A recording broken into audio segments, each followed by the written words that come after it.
Boa noite, alunos, tudo bem? Vamos iniciar hoje, então, com a continuação do conteúdo da última aula, né, que nós estávamos vendo sobre a evolução da gravidez e todas as principais modificações no organismo da mulher, né, com a evolução, desenvolvimento da gestação. Então, nós vamos continuar com esse conteúdo e depois nós veremos também quais são os principais cuidados para as principais queixas decorrentes da gestação, ok? Eu vou compartilhar com vocês, então, a tela da apresentação.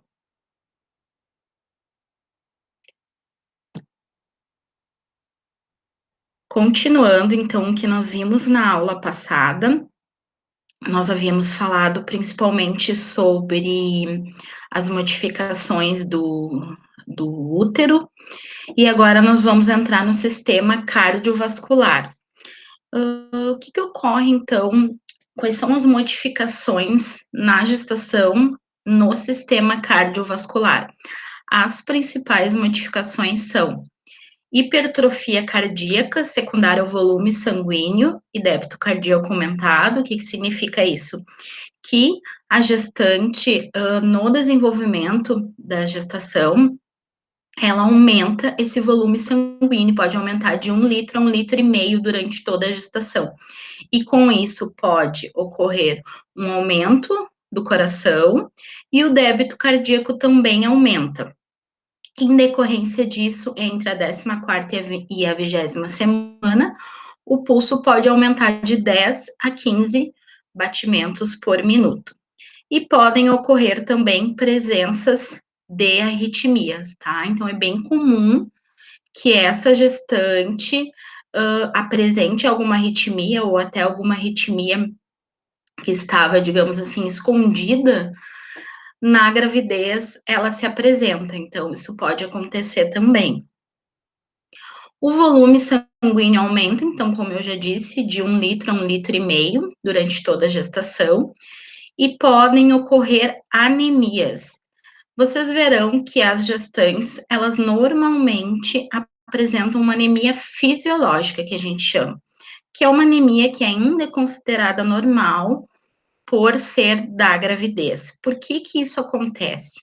Aumenta o volume de sangue, né, durante a gestação, e com esse volume aumentado, algumas células diminuem, ocorre uma hemodiluição desse sangue. E aí as células ficam em menor quantidade. Um exemplo são as células, uma das células vermelhas do sangue, que são os eritrócitos. E dentro dos eritrócitos, as hemácias. E as hemácias, elas são, a principal função delas é carregar a hemoglobina.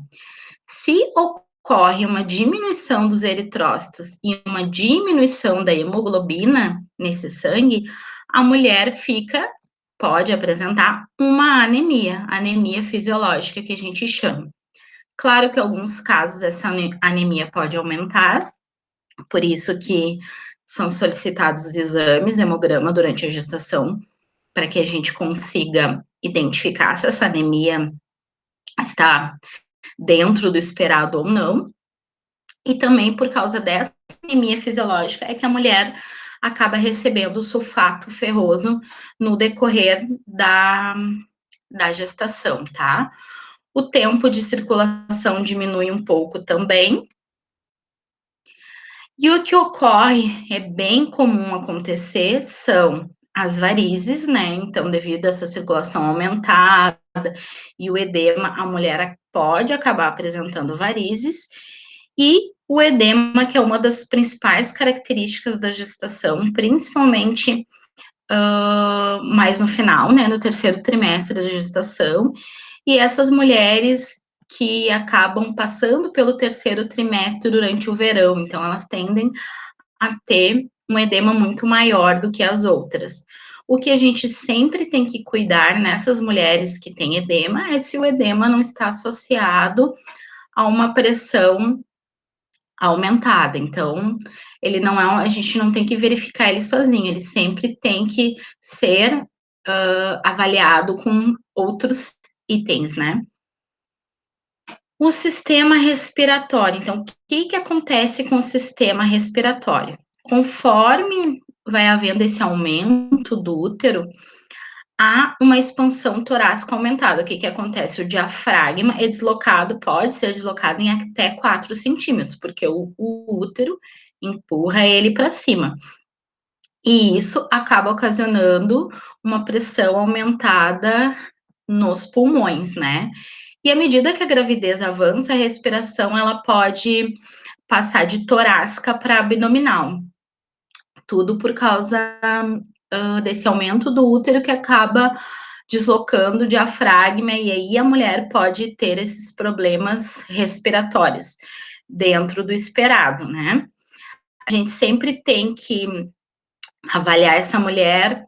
A mulher vai chegar para vocês e vai dizer: eu estou com uma dispneia. Dispneia no final da gestação, uma dispneia leve, óbvio, ela é comum. Porém, a gente nunca vai deixar passar, né, essa dispneia. A gente sempre tem que fazer todo um levantamento, um histórico e principalmente um exame físico bem apurado nessa mulher, né, para ver se ela não apresenta algum outro tipo de problema respiratório. E o principal fator, né, o mais importante nesse exame físico é a ausculta respiratória. E a gente vai conseguir associar e identificar se essa dispneia é fisiológica ou não. Ocorre também o edema e hiperemia da faringe, da laringe, da traqueia e dos brônquios. Pode ocorrer também congestão nasal, epistaxe, que é o sangramento nasal, mudanças na voz, otalgias, que é a dor de ouvido ou sensação de plenitude nos ouvidos, tá? Tudo por causa deste aumento da circulação e o edema, né, que não é um edema só de membros inferiores, a mulher acaba apresentando edema em outros locais também. E as doenças respiratórias podem ser mais graves durante a gestação, tá? Então, se uma mulher ela é asmática, tem uma bronquite, enfim, ela pode se agravar durante a gestação. Por isso que é muito importante que essa mulher seja bem avaliada durante a sua consulta de pré-natal. E aqui eu trago uma história para vocês que eu acho que vai bem ao encontro do que eu estava dizendo agora sobre doenças respiratórias e sobre a importância da avaliação dessa mulher. É que eu conheci um caso de uma gestante que ela apresentava tosse, dispneia, sudorese noturna, perda de peso, e ela passou por várias consultas de pré-natal e ninguém achou isso diferente. E ela acabou ela estava, né, com tuberculose. O irmão dela, inclusive, tinha tuberculose e ninguém também fez uma anamnese bem feita nessa paciente. E o que aconteceu? Ela passou essa tuberculose para a criança. Então, a criança teve tuberculose congênita e essa criança morreu. Então, é um caso bem específico que eu gosto de contar, que identifica a ineficiência desse pré-natal, né? Porque essa mulher passou por enfermeira, passou por médico e ninguém identificou que essa mulher estava com alguma disfunção respiratória, tá? A mulher apresenta muita intolerância ao calor, então sente muito mais calor, fadiga e mal-estar e tem uma maior necessidade de sono, principalmente no primeiro trimestre da gestação. Já no terceiro trimestre, ela acaba tendo muita insônia, por causa da dificuldade de respirar, a dificuldade de deitar, não tem uma posição que ela se sinta mais confortável, a ansiedade, então ela acaba tendo mais insônia. Mas no início da gestação esse sono é bem aumentado, tá? Sistema renal. As pelves e os ureteres se dilatam, então eles ficam maiores. O que são os ureteres? É o caminho que a urina leva, né, que sai do rim para a bexiga e as pelvis renais que estão dentro dos rins, né? Então elas se dilatam. Um volume maior de urina é mantido nos rins e nos ureteres. E a taxa do fluxo urinário acaba se lentificando. E aí a mulher fica mais suscetível a ter infecções do trato urinário, tá? E a infecção do trato urinário, ela é a principal causa de abortos e de parto prematuro. Então é muito importante que a gente consiga identificar que essa mulher possa estar com uma infecção urinária e que ela realize o tratamento corretamente, tá? Pode ocorrer também uma irritabilidade vesical, uma nictúria, que é o aumento da urina durante a noite, urgência e micções frequentes, tá? Essa micções frequentes se chama polaciúria, quando a mulher vai muitas vezes ao banheiro para urinar. Não significa que ela está com um aumento da quantidade de urina, mas sim que ela vai muitas vezes ao banheiro. Ela pode muitas vezes urinar, mas ela não ter uma quantidade muito grande de urina, tá? Nem sempre a polaciúria está associado à poliúria, que é quando ocorre esse aumento da quantidade de urina, tá?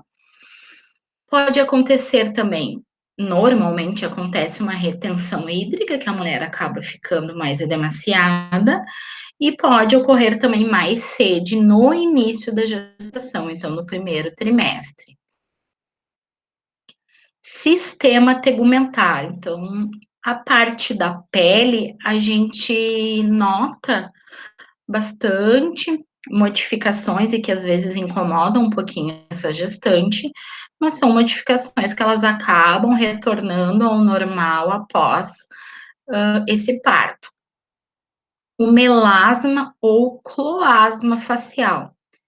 Não são todas as gestantes que apresentam isso, mas algumas podem apresentar, que são essas manchas mais escuras, principalmente no rosto.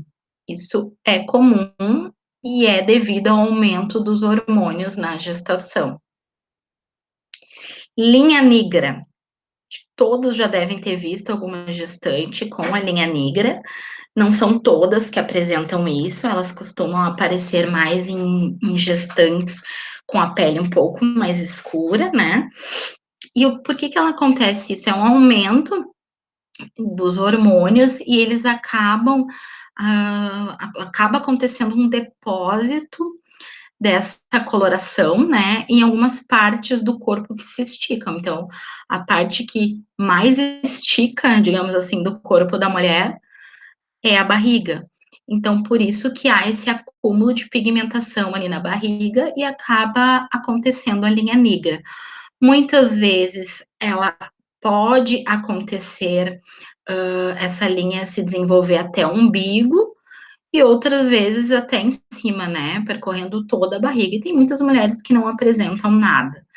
Essa linha negra, algumas semanas após a gestação, ela já tende a desaparecer.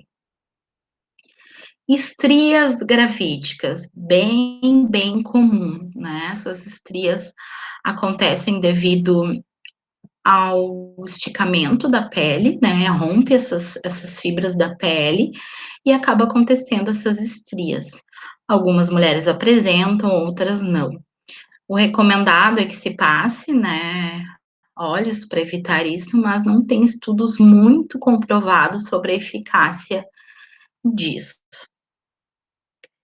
Eritema palmar. Isso é raro de acontecer, mas pode acontecer. É quando a mão fica toda vermelha. Vocês podem ver que toda a palma da mão está mais hiperemiada. Isso também acontece devido ao aumento dos hormônios do estrogênio e da progesterona, mas também é normal, não precisa se preocupar devido a isso. A epúlide, isso também é extremamente raro, mas é uma hipertrofia da gengiva e que acaba ocasionando essas bolinhas, né, que parece que ocorreu um aumento somente dessa parte aqui da gengiva, mas na verdade acontece a hipertrofia em toda a gengiva, mas a principal característica é o aparecimento dessas bolinhas vermelhas em cima dos dentes, tá? Isso também desaparece após o final da gestação. Sistema tegumentar, isso as pessoas notam muito nitidamente, né, que acontece um aumento do crescimento das unhas, então tem um crescimento ungueal muito acelerado, a pele fica muito oleosa e pode apresentar muita acne.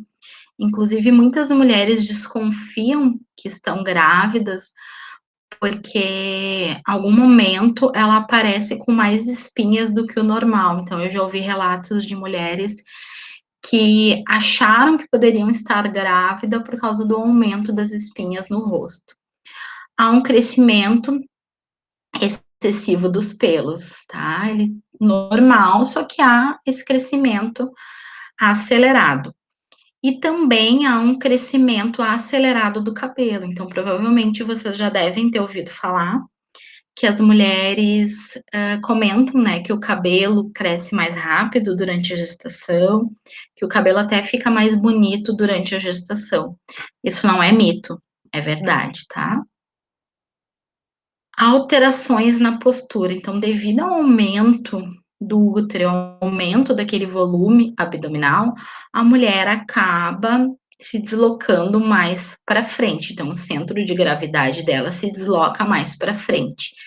E pode acontecer também dormência e fraqueza nos membros inferiores. Aqui vocês podem verificar duas figuras, né? Uma que mostra uma mulher não grávida e, e a mulher grávida, né? Como o eixo se modifica, né? Esse eixo da postura da mulher. Então, ela acaba tendo esse deslocamento para frente. A deambulação fica mais difícil e observa-se a marcha gingada, que popularmente a gente chama de marcha de pinguim.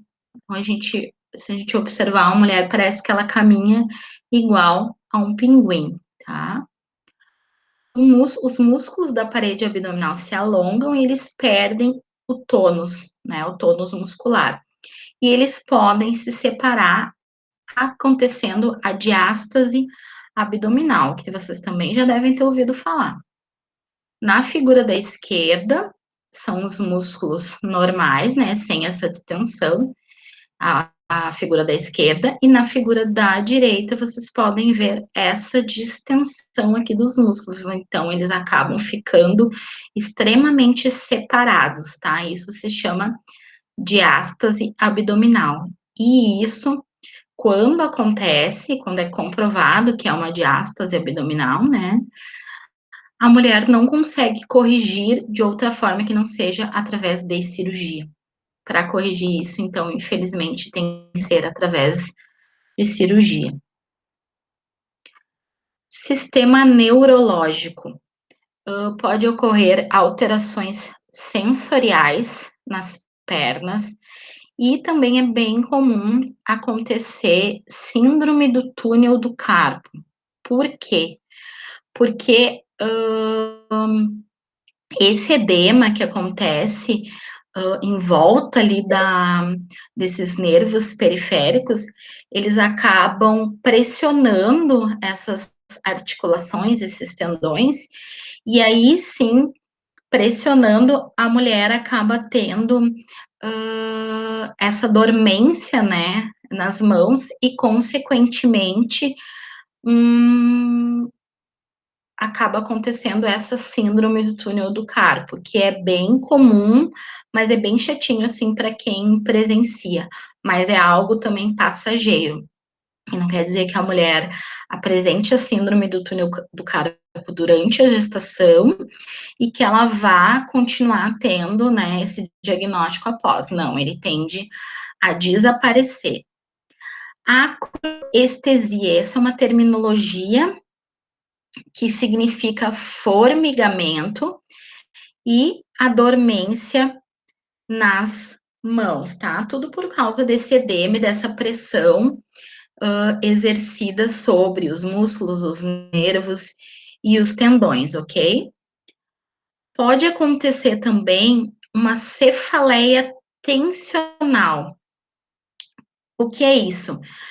É aquela cefaleia, porque também há um aumento desse fluxo sanguíneo, como eu já expliquei para vocês, e a mulher pode apresentar essa dor de cabeça, mas ela sempre tem que ser avaliada, porque mulher com dor de cabeça, ela pode estar com uma hipertensão arterial.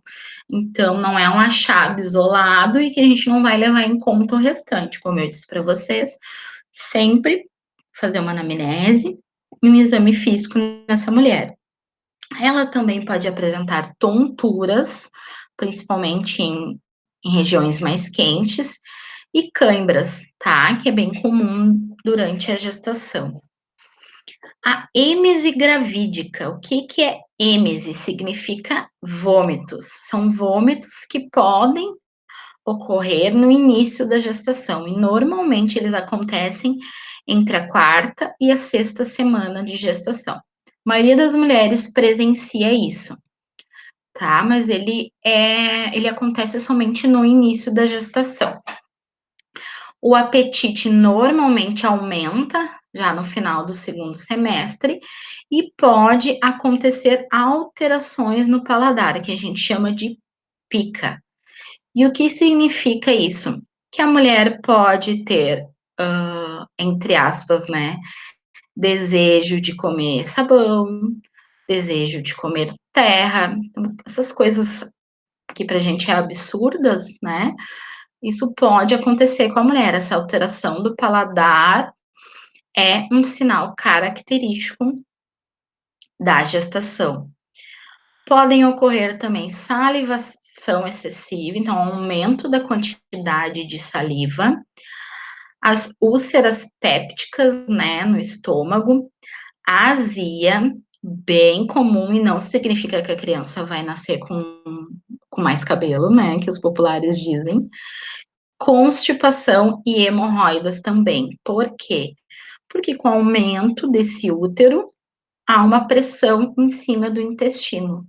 E o intestino acaba ficando com peristaltismo mais lentificado.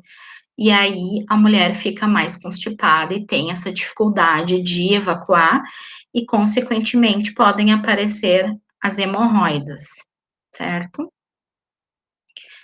No sistema endócrino, a mulher, né, a maioria das mulheres apresenta amenorreia, que significa ausência da menstruação, mas em alguns casos ela pode ter uma perda sanguínea discreta.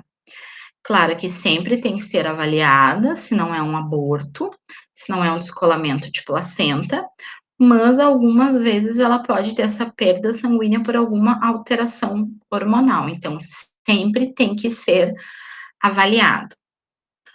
Como eu já falei, há um aumento do estrogênio, da progesterona e da prolactina, que é responsável pela produção do leite. E aqui, como eu já falei para vocês, é bem comum ocorrer cãibras nessas mulheres, por todas essas modificações que acontecem também pela inatividade que essas mulheres acabam apresentando durante a gestação. Diante de todas essas modificações, quais são os cuidados, né, os principais cuidados que a gente pode exercer em cima dessas queixas? Então, qual o plano de cuidados para essas mulheres? São coisas que a gente muitas vezes não consegue evitar que aconteça, porque são as modificações fisiológicas do organismo, mas a gente pode amenizar esses sintomas. Vômitos. Sempre devemos avaliar esses vômitos. O que normalmente acontece com essa gestante? Ela acaba ficando muito nauseada, acaba vomitando, e normalmente isso acontece de manhã. Mas A gestante vai chegar para vocês e vai dizer que está nauseada e com muitos vômitos. O que nós devemos conversar e questionar essa mulher? Quantas vezes está ocorrendo esse vômito? Ele está atrapalhando a sua vida, a sua rotina? Você não está conseguindo almoçar, tomar café, jantar, enfim, se alimentar normalmente? São perguntas que a gente obrigatoriamente tem que fazer para essa gestante, porque é comum sim que ela apresente vômitos, porém, como eu vou falar no outro slide, pode acontecer a hiperêmese gravídica, que é quando essa mulher apresenta um aumento na quantidade desses vômitos, e isso é mais preocupante. Vou falar no próximo slide. O que que a gente deve orientar essa gestante nesses casos que o vômito está dentro do esperado? Consumir uma dieta fracionada, o que que significa isso? Não comer 2 ou 3 vezes ao dia, mas sim comer várias vezes ao dia, porém em quantidades menores e, claro, tentando fazer essa refeição da forma mais leve, evitando frituras, gorduras e principalmente alimentos com cheiro fortes, porque aí vão desencadear essas náuseas e, consequentemente, os vômitos nessa mulher. Evitar líquido durante as refeições, dando a preferência à sua ingestão nos intervalos. Então, a mulher se alimenta, esperar, né, 1 hora, que é o mais recomendado, e aí sim a mulher ingerir esses líquidos, tá? Ingerir alimentos sólidos antes de se levantar, como bolacha de água e sal. Costuma-se recomendar no pré-natal que a mulher deixe do lado da cama um copo com água e algumas bolachas de água e sal antes dela levantar da cama, não que ela vá comer deitada, né? Mas antes dela fazer a sua higiene e tal, que ela sente na cama e coma pelo menos uma bolacha de água e sal e tome também esse copo de água. Isso ajuda muito a aliviar a sensação de náusea e, consequentemente, os vômitos. E oferecer gelo para essa mulher. Gelo ajuda muito a aliviar as náuseas e os vômitos. Alimentos gelados, né, em geral, têm essa função. Caso os sintomas permaneçam ou se agravem, né, como eu falei para vocês, tá, interferindo na rotina dessa mulher, nas refeições dessa mulher, ela tem que agendar uma consulta médica ou ir ao pré-natal de alto risco. Por quê? Porque esse aumento dos vômitos, que se chama hiperêmese gravídica, pode levar a distúrbios metabólicos, desidratação, perda de peso, tontura, sonolência e desmaio, né? A mulher acaba tendo uma perda bem grande de eletrólitos e ela vai ter que repor de alguma forma. Então, sempre investigar como está essa qualidade dos vômitos dessa paciente. Pirose, que é o termo científico para azia. Quais são as recomendações para as mulheres que apresentam isso? Consumir dieta fracionada, evitando frituras, como eu já falei no slide anterior, para prevenir a náusea e os vômitos. Evitar café, chá preto, mate, doces, álcool, fumo e refrigerante, que inclusive eu não coloquei aqui.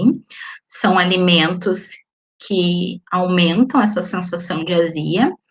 E não deitar após as refeições, porque aí normalmente a mulher apresenta um refluxo e aumenta essa sensação ruim de pirose. Então, sempre esperar para deitar após a alimentação. Cialorreia é o termo científico para o aumento da quantidade de salivas, que é bem comum também acontecer. A gente pode orientar ela a deglutir essa saliva, não tem problema, ela não precisa excretar isso, ela pode deglutir e tomar bastante líquido. Então, sempre tem que orientar essa mulher a ter uma ingesta hídrica adequada, principalmente em épocas de bastante calor. Fraquezas e desmaios, isso pode acontecer, principalmente no final, no terceiro trimestre da gestação, em regiões mais quentes. O que a gente pode orientar essa mulher? Não fazer mudanças bruscas de posição e evitar a inatividade. Então, a gente tem que orientar essa mulher que ela não fique sentada e deitada o dia todo, né? Se for uma mulher que está em casa. Ela tem que fazer um equilíbrio. Ela faz um repouso, caminha um pouco, volta e faz um repouso de novo. Evitar a inatividade, evitar ficar parada por muito tempo. Indicar a dieta fracionada, isso evita que a gestante fique muito tempo sem comer, né, que acaba ocasionando um grande intervalo entre as refeições. Isso previne a fraqueza e também os desmaios, que consequentemente a mulher pode ficar com hipoglicemia, né, e apresentar essas sensações. Evitar ambientes fechados e quentes por muito tempo. E a principal recomendação para fraqueza e desmaios é essa gestante sempre deitar do decúbito lateral esquerdo. Mas por que o decúbito lateral esquerdo e não o direito? Ela tem que deitar de lado, mas por que tem que ser no lado esquerdo e não o lado direito? Como vocês podem verificar nessa figura, que é uma figura em que mostra o sistema circulatório da região abdominal, essa veia de grande calibre aqui é a veia cava. E se vocês forem, como vocês estão visualizando, ela não fica centralizada, ela fica mais lateralizada para o lado direito. O que acontece se essa mulher fica deitada de barriga para cima ou no decúbito lateral direito? O útero, né, com a quantidade de peso do útero, ele acaba pressionando essa veia cava e acaba ocorrendo uma diminuição da circulação para o restante do corpo e, consequentemente, para o cérebro e também para o recém-nascido. Então, por que a gente orienta que a mulher deite para o outro lado, para o lado esquerdo? Porque aí ocorre essa liberação da veia cava, como mostra nessa figura aqui. Então, essa em azul é a veia cava, em vermelho é a artéria. Se a mulher ficar deitada de barriga para cima, o útero e o bebê, e o líquido amniótico e a placenta, todo o peso abdominal fica por cima desses dois grandes vasos, e aí pressionam ele e acaba, a mulher pode acabar tendo problemas. E aí a mulher deitando do lado esquerdo, libera esses dois grandes vasos. Aí pode ter uma prevenção, né, dessa fraqueza, desmaio, e também há um aumento de oxigênio para o bebê. Um outro benefício de deitar do lado esquerdo. Se a mulher deitar do lado direito, conforme a anatomia do estômago, que vocês estão vendo aqui, todo o conteúdo alimentar e o ácido, né, estomacal, ele acaba voltando devido a essa anatomia, né, do estômago e porque a mulher está deitada do lado direito. Isso acaba ocasionando refluxo e o aumento da azia. Mas se a mulher deitar para o lado esquerdo, devido à anatomia do estômago, esse conteúdo estomacal e o ácido, eles acabam não retornando, né, devido à ação da gravidade. Isso ajuda a evitar a azia, né, e o refluxo. Então, sempre decúbito lateral esquerdo, só tem benefícios para ela e também para o bebê. Dor abdominal, cólicas, flatulência, que são os gases, e constipação. A gente sempre tem que verificar, né, e identificar se isso não são contrações uterinas, identificando que não são. Se houver flatulências e ou, né, a constipação. Orientar a dieta rica em frutas cítricas, verduras, mamão, ameixas e cereais integrais, que ajudam, né, nessa eliminação, porque eles também são ricos em fibras. Recomendar que a gestante aumente essa ingestão de líquidos e evite alimentos de alta fermentação, como repolho, couve, ovo, feijão, leite e açúcar. São alimentos que acabam aumentando, né, os flatos, acaba aumentando esses gases nessa mulher. Então, orientar ela que faça uma diminuição menor desses alimentos. E recomendar caminhada e movimentação para regularizar o hábito intestinal. Então, a gente sabe que além da ingestão de líquidos ajudar muito, né, com esse peristaltismo e, consequentemente, com a evacuação, o movimento também ajuda para que esse intestino trabalhe melhor. Então, a gente recomenda que a mulher faça atividades físicas durante esse período. Hemorroidas. Então, a mulher fica constipada e, consequentemente, pode apresentar as hemorroidas. As recomendações são muito parecidas com as recomendações da constipação, como já foi dito no slide anterior. A mulher deve se alimentar com alimentos ricos em fibras, né, que já foi citado no slide anterior, e procurar não utilizar papel higiênico colorido ou áspero, né? Isso, na verdade, a gente recomenda para a população em geral, mas principalmente a gestante, que tem uma probabilidade maior de adquirir hemorroidas, que ela não utilize esse papel higiênico colorido ou áspero. E que faça uma higiene perianal com água e sabão neutro após a evacuação. Não usar lenço umedecido, nem sabonetes com cheiros e algumas fragrâncias, porque isso pode aumentar a sensação de hemorroidas nessa mulher. Então, sempre com água e sabão, né, já é eficiente para melhorar essas hemorroidas. Leucorreia,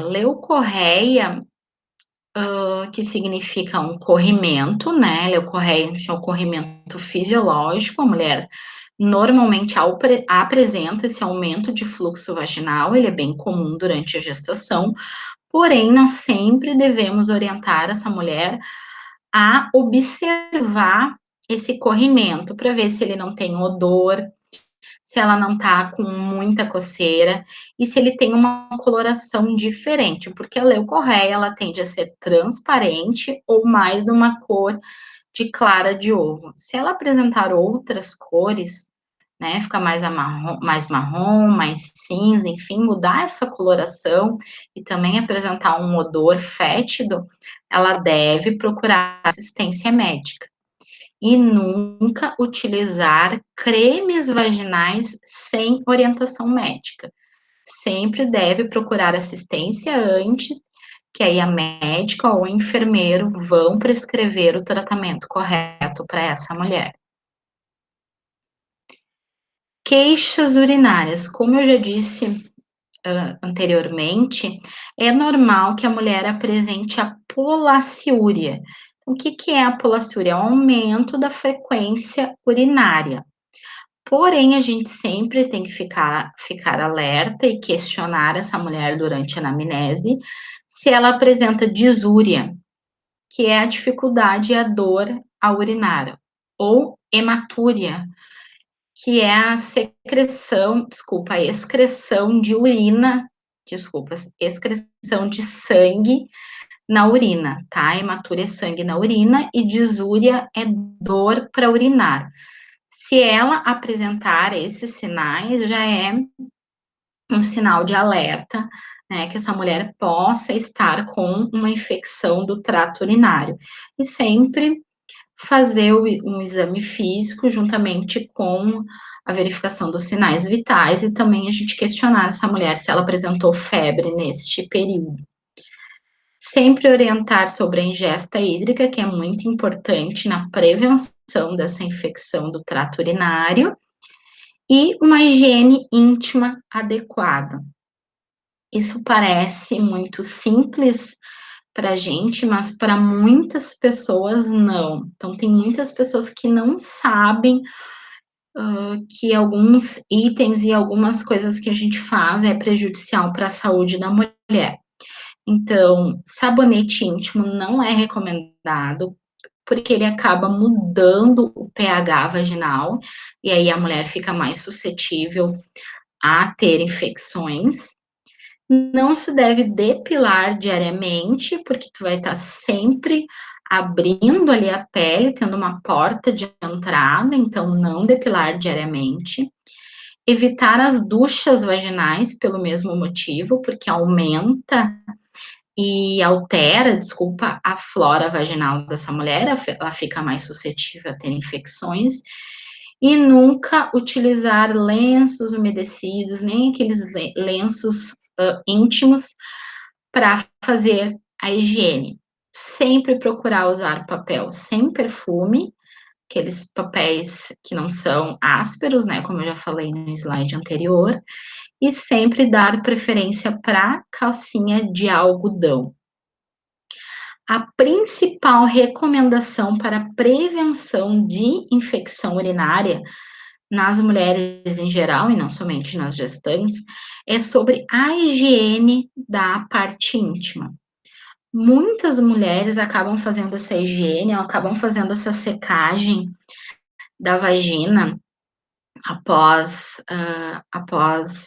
fazer a xixi, né, urinar, elas acabam se secando do ânus para cima. Então, todas as bactérias que tem no ânus, ela leva para a vagina, tá, ok, a vagina não é um local estéril, porém, ela leva para a vagina e leva para a uretra, né, que é o primeiro canal que tem aqui em cima. E a uretra, sim, é um ambiente estéril.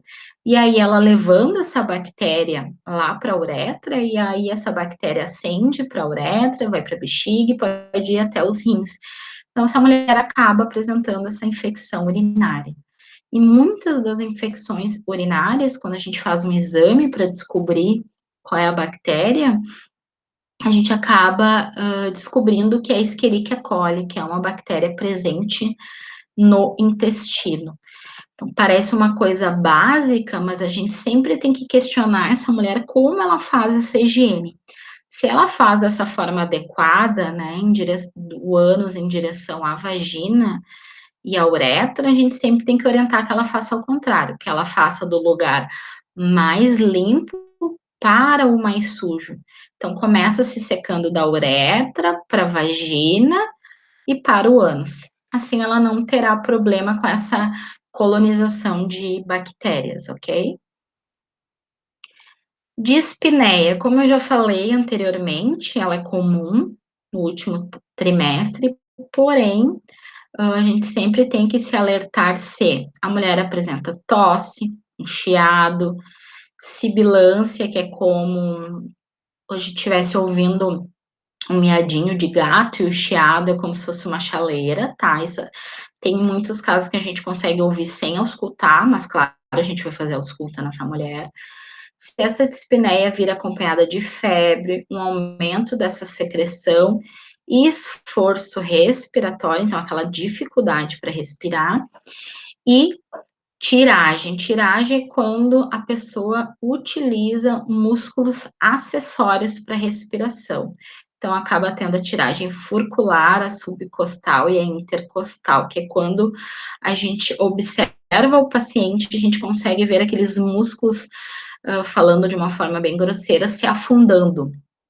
Isso é chamado de tiragem. A melhor forma de se prevenir essa dispneia, que é a dispneia fisiológica, é orientar que essa mulher deite do lado esquerdo, como já foi explicado anteriormente.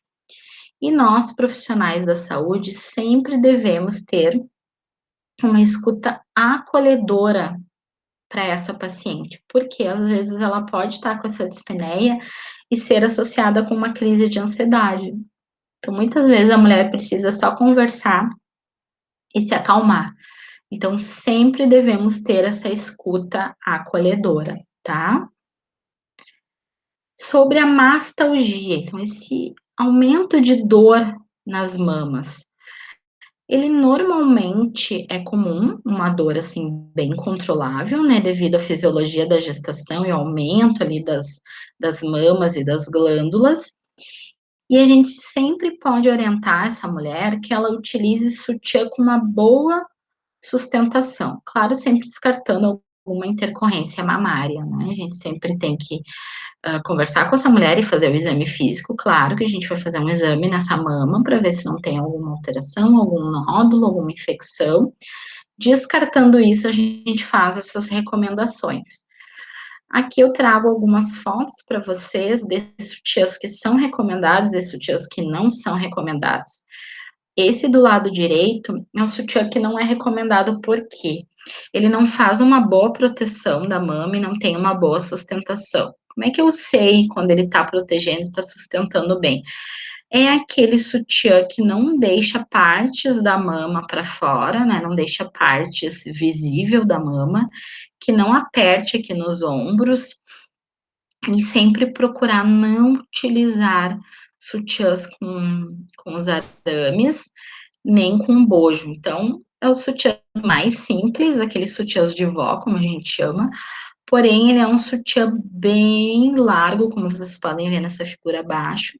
Então ele tapa, ele protege toda a mama, as 2 mamas, e esse é o melhor sutiã para essa gestante e também para as mulheres em geral, tá, para prevenir que tenha problemas e dores na mama. Lombalgia, então essa mulher, pode ter e normalmente tem essa dor aumentada nas costas, principalmente no final da gestação, né, devido a esse deslocamento do centro da gravidade, como a gente já conversou anteriormente. Orientar a gestante a fazer uma correção da postura ao sentar e andar, né, sempre procurar, ficar se policiando nesse andar e nesse sentar, para que tenha uma postura correta. Usar calçados com saltos baixos e confortáveis, né, procurar não usar salto durante a gestação. Andar com cautela, porque essas gestantes podem ter um risco maior de queda, devido a essa deambulação que fica um pouco mais difícil, e não realizar movimentos bruscos, isso também aumenta a dor e também a chance de queda. Aqui são algumas figuras que mostram quais são as posturas corretas que essa mulher deve ter durante a gestação. Nessa primeira figura da esquerda, vocês podem ver que ela está com os ombros para trás e a barriga mais para frente, né? Esse centro de gravidade muda. E na outra figura, ela está com a postura mais ereta, mais correta, né? Não se jogando para frente. Esse é o correto. Aqui, ao sentar, essa figura de cima, a gente mostra que ela está sentada, porém ela não está apoiando totalmente as costas, né, principalmente a lombar, então é errado. Isso aumenta as dores, né, principalmente a lombalgia. Então essa figura aqui de baixo mostra ela com uma postura correta, com todos os membros inferiores e a coluna apoiada. E ao deitar e dormir, né, sempre orientar sobre o decúbito lateral esquerdo, como eu já tinha dito, e a gente pode orientar se essa mulher apresentar muita dor e muita dificuldade para dormir, que ela tenha apoio e auxílio de alguns travesseiros entre as pernas, que isso ajuda bastante, tá, preenchendo esse espaço.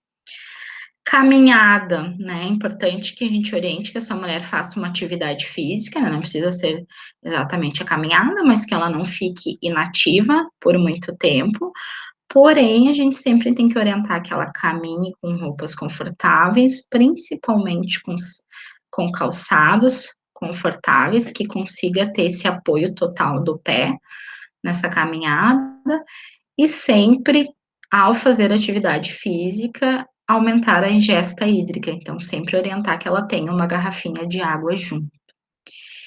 Dirigindo, o que é mais importante, né, a mulher ao sentar no banco, que ela sente dessa mesma forma que eu já expliquei na figura anterior, e que esse cinto da parte inferior não fique em cima da barriga, e sim abaixo do abdômen, e sempre esse cinto de 3 pontas, tá? Então, isso são algumas recomendações para melhorar a postura dessa mulher e para prevenir que ela tenha um aumento de dores.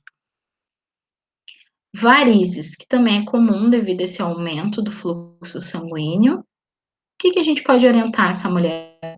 A não permanecer muito tempo em pé ou sentada, como eu falei para vocês, tem que ter um equilíbrio, né, não ficar na inatividade por muito tempo e também não ficar fazendo atividade física por muito tempo, então tem que ter esse equilíbrio.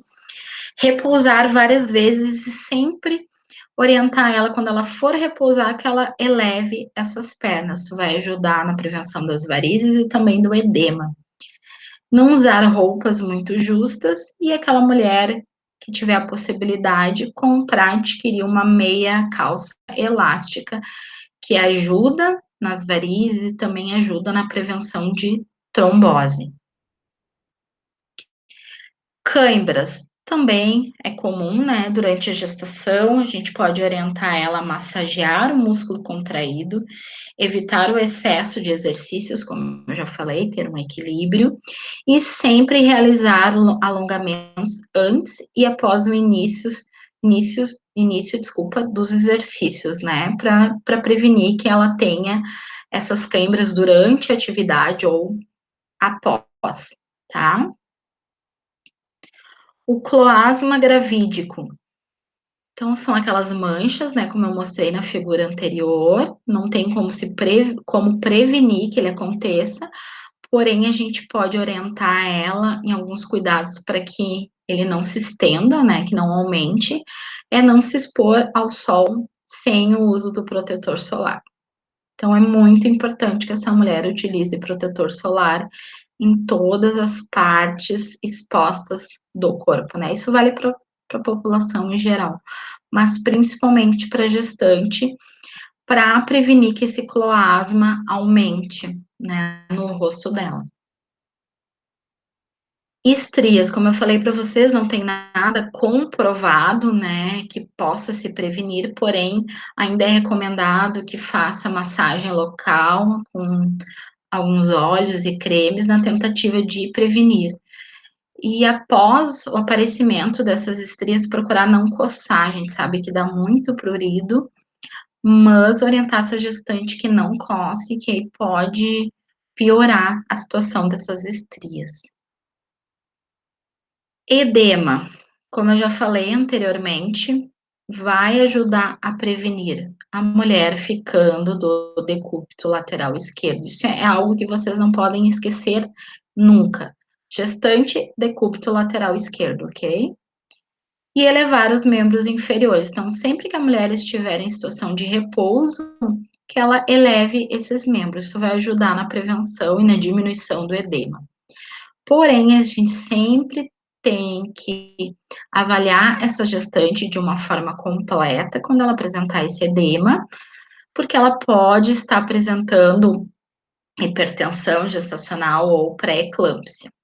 O edema ele não é mais um critério de pré-eclâmpsia, a gente vai estudar isso mais para frente, mas ele é bem comum acontecer nos casos de pré-eclâmpsia e principalmente acontece a anasarca. A anasarca é o edema generalizado. Então, se essa mulher tem um edema generalizado, que não é específico ali dos membros inferiores, ela normalmente está passando por um caso de pré-eclâmpsia. Então, por isso que a gente sempre tem que fazer uma anamnese bem completa dessa paciente e principalmente um exame físico bem apurado, tá bem? Sangramento vaginal ou a epúlide, né, que eu mostrei naquela figura anterior. Não tem o que fazer durante a gestação para que desapareça aquilo, ele só vai desaparecer após o término da gestação, mas a gente pode orientar essa gestante medidas que diminuem, né, o desconforto devido a essa hipertrofia da gengiva. É fazer uma escovação dentária delicada, né, não fazer de forma brusca essa escovação e principalmente usar escovas dentais macias. Então procurar comprar as escovas mais macias que ajuda na prevenção desse sangramento. Ok, pessoal? Então era isso por hoje. Esse é o nosso conteúdo trabalhado na aula de hoje. Agora eu peço que vocês retornem à live, que nós vamos discutir este assunto, ok?